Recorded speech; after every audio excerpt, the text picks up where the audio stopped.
Hello guys, welcome back to my channel, and today we are going to talk about the Decas chainring or crankset.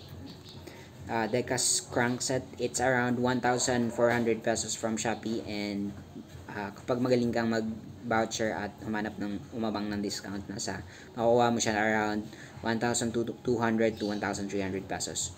Okay, so let's start. Pinakaunang tanong na laging tinatanong ay kung gaano kabigat ang crankset. So, ang crankset ay kasama na yung crank arm, chain ring, bottom bracket, tsaka ayun. So, yun lang. Alright, so chain ring, crank arm, bottom bracket, at spindle. May spindle pa tong kasama sa loob.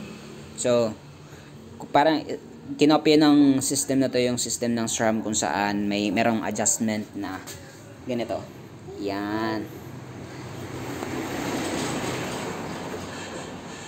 So, ang kasama nito ay crank arm, chain ring, tatlong spacers, bottom bracket, spindle sa gitna, at yung spindle hindi siya nakadikit sa either drive side na crank arm or doon sa left side na crank arm.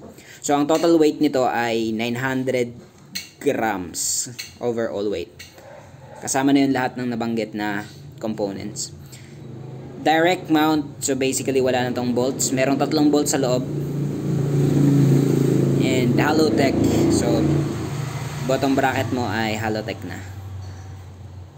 Yun, super quick review lang. Meron siyang mga butas-butas kaya nagpapagaan lalo sa crank arm. Tapos ayun, yung isang advantage nito ay meron siyang system na kagaya nung sa SRAM na kahit maluwag, kahit kulang ka ng spacers doon sa spindle, pwede mong i-adjust para pasikipin yung pressure mula doon sa bottom bracket at doon sa left side na crank arm. Meron din pala tong kasamang mga spacers dito.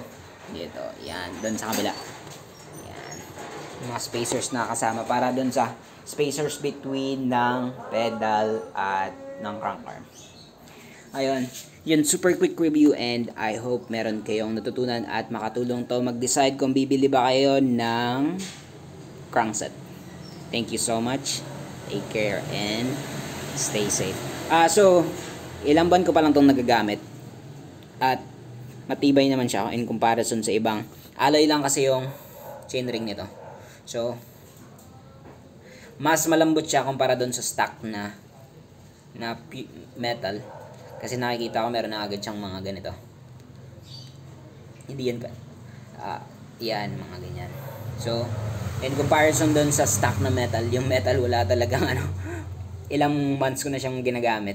Ito parang 2 to 3 months ko pa lang ito ginagamit, may mga ganito na. Pero yung metal, wala pang ka-damage, hindi mo ramdam. So, siguro yun yung disadvantage ng alloy na chainring. Ayun, again, I hope na makatulong to sa pag-decide kung bibili ba kayo ng Decas na crankset. And ayun, take care and stay safe, and hope to see you next time.